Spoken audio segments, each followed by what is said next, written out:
Before we jump into today's video, I need to make it absolutely crystal freaking clear that this entire thing is being done for education and harm reduction. I repeat, I do not suggest that anybody watching tries any of these horrible compounds, especially number one. Don't you dare go near number one. We are just trying to keep all you beautiful people safe. Again, the intent of this video is not to promote or glorify anything. The intent is to educate and to deter people away from using any of these things. Thank you. Hello to all of you beautiful people watching today's video. And as the thumbnail suggests, number one will shock you. These are the 5 most addictive drugs. I can't say that with a serious face. Of course, this video is done for safety and harm reduction. I want to keep all you guys safe. I'm not advocating the use of any of these heavily addictive compounds, especially number one. So let's just dive headfirst into this one. And the 5th most addictive is cocaine. Of course, when it's turned into its sister compound, well, I mean, it's just the same thing, just in a different formation, crack cocaine, it becomes much more addictive. And this is because when you smoke rock, it hits you faster. So anything that hits you faster, that's absorbed quicker, is going to spike the amount of dopamine released. It's going to spike your high into new levels. And whether you're smoking rock or whether you're just snorting lines of white, it's an addictive substance any way you cut it. Cocaine is one of those things that destroys lives. Unlike the other things on this list, cocaine doesn't have as much overdose potential. Now, a lot of the overdose potential attached to cocaine is actually when people are mixing it with other things, even mixing with alcohol, which creates coke-ethylene in the body, which is actually much more dangerous internally to your organs than just cocaine on its own. But a lot of people aren't out here overdosing on coke. I mean, it happens, but it's not nearly as common. But what makes cocaine so deadly is the fact that once people start their addictions, sometimes they do keep it for life, and it leads to other destructive behaviors like buying hookers. And this can, of course, destroy families. On its own is heavily addictive in the sense where a lot of people will blow all of their money on it. Unfortunately, some people will actually turn to selling their bodies, and that is just a testament to just how dangerous and debilitating this is. As for the neurotransmitter release, again, you're going to find a theme here, primarily going to be launching your brain full of dopamine. Now, cocaine is actually a reuptake inhibitor. Now, interesting note, Ritalin, also known as methylphenidate, a commonly prescribed substance for ADHD, has the same pharmacological profile as cocaine. I mean, obviously they're different substances, but they're both dopamine reuptake inhibitors, which I've always found interesting. So all those kids crushing up the Ritalin and snorting it, they're getting, it's a similar high. I'm not trying to give you guys any ideas. Number 4, the 4th most addictive drug. We gotta hand it to alcohol. Now, what makes alcohol so dangerous is the fact that it is so socially acceptable in almost all countries across the world. One of the most acceptable and accessible drugs is ethanol, my man alcohol. And a lot of people start young. They start as kids. Maybe the first time they had a drink was their parents giving them that innocent glass of wine with dinner. And slowly they learn through their teenage years that if they're having social anxiety, nervous around women, just drink some liquid courage, it alleviates it. You're gonna find a trend here. All of these addictive substances are things that are packed full of euphoria, things that can alleviate somebody's problems or troubles. Alcohol is also, not only it's a depressant, alcohol also lowers inhibitions. This means that if you're somebody who feels very inhibited by their thoughts, you overthink things, you're worried all the time, the alcohol can slow that process down, depresses the central nervous system, and it can make you feel like you can, like you have a sense of confidence that you never had before because you're no longer being inhibited by your anxieties. It has anxiolytic properties. It is a substance that a lot of people abuse, and when it is heavily abused, it's one of the hardest to kick because it's one of those rare substances where the withdrawals can kill you.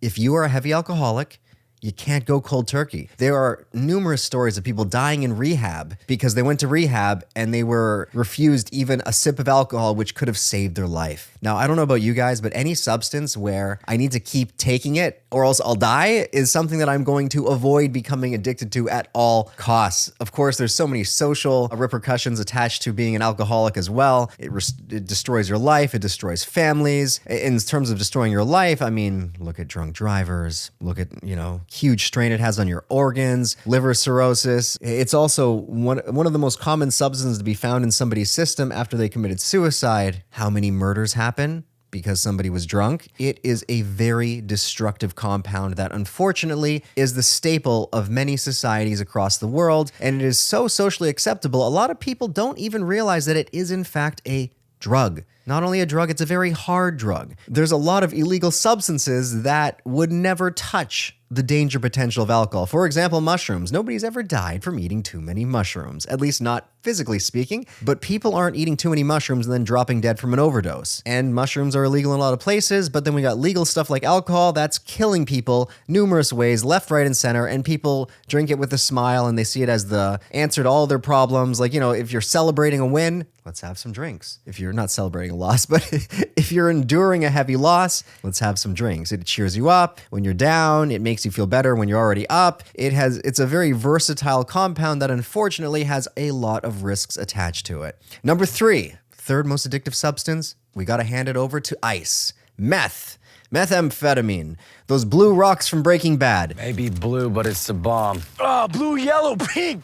Whatever, man. Just keep bringing me that. This is the stuff that nightmares are made of, because once you try meth, you are immediately filled with positive neurotransmitters. Primarily, it's going to be dopamine, norepinephrine, a little bit of serotonin, and these are the neurotransmitters that, again, make you feel like everything is good in your life. If you have a, social anxiety, you take some meth, you're all of a sudden talking a mile a minute, it alleviates the social anxiety. If you have depression, oh my God, those neurotransmitters alleviate your depression, you immediately feel better. Of course, everything that comes up must come down, meaning the immediate crash after something like meth wears off, makes you feel like dog shit.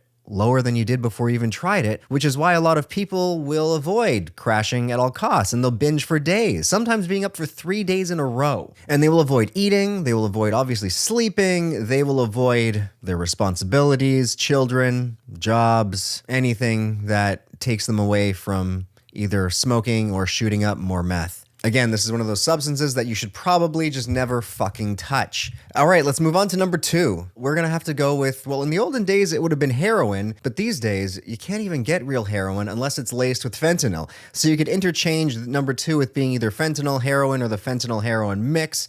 Now, what causes this to be so addictive is because as soon as you poke that needle through your skin and you inject this chemical, you are instantly shot with feelings of absolute bliss, euphoria. If you have any problems, they just vanish. You melt away and sink into the couch. Anything that is going to cause such an immediate feel-good response in your body that is so dissimilar to anything else that you could ever achieve naturally is going to be immediately addictive. That's why they say some drugs, you just try them once and you're instantly hooked. Especially if you're someone who's going through a really challenging time in your life, you're really depressed, maybe you just lost a loved one, like so many things can cause people to feel like they're in the pits of despair. And when they're in those low states and they go to something like heroin that just alleviates all of their problems, they are prone to become immediately addicted to it. Now, these addictions are also framed by having some of the hardest withdrawals you could humanly go through. If you're trying to, say, get off something like a heroin or fentanyl addiction, the withdrawals can kick in within a day, and it can feel worse than death for some people. They immediately feel sick. Physically, the body feels sick.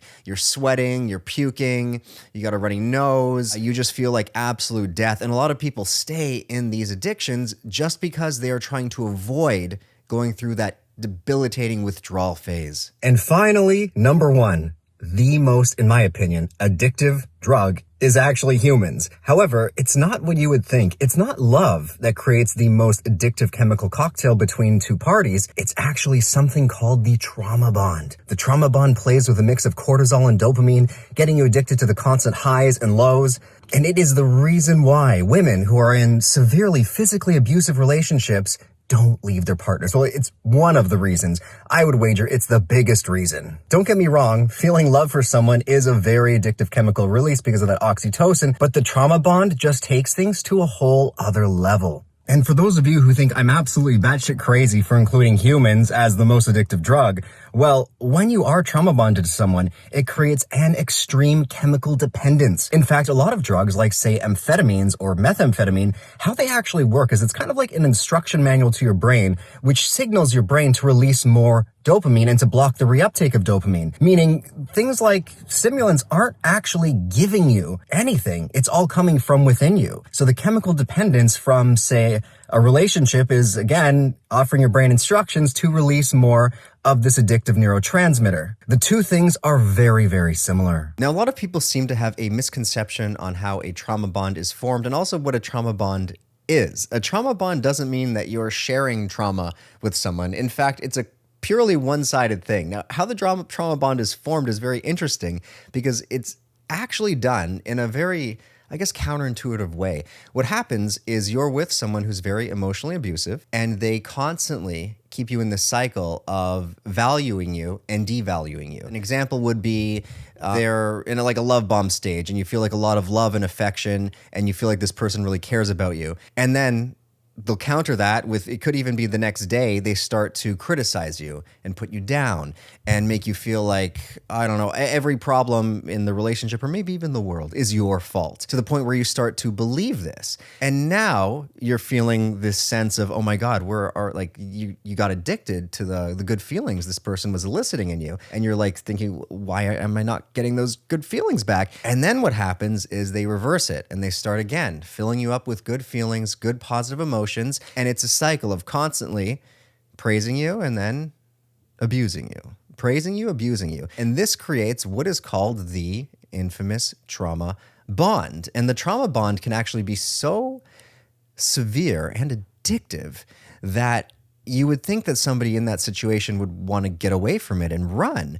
But in fact, it messes with, again, this is what it does. It causes the addiction to the dopamine, and the constant spikes in cortisol causes such a strong addiction that often someone who is trauma bonded will go out of their way to take more and more abuse. They will do anything they can. They will convince themselves of lies. They will make excuses for the person. Even if the person is cheating, you name it, any horrible behavior they're doing, they will keep making up these excuses because they are so addicted to that spike after the drop. And this keeps people stuck in abusive relationships that they themselves know are dangerous, sometimes for life. It's a phenomenon that happens to people, and it doesn't logically make sense why it would be so addictive.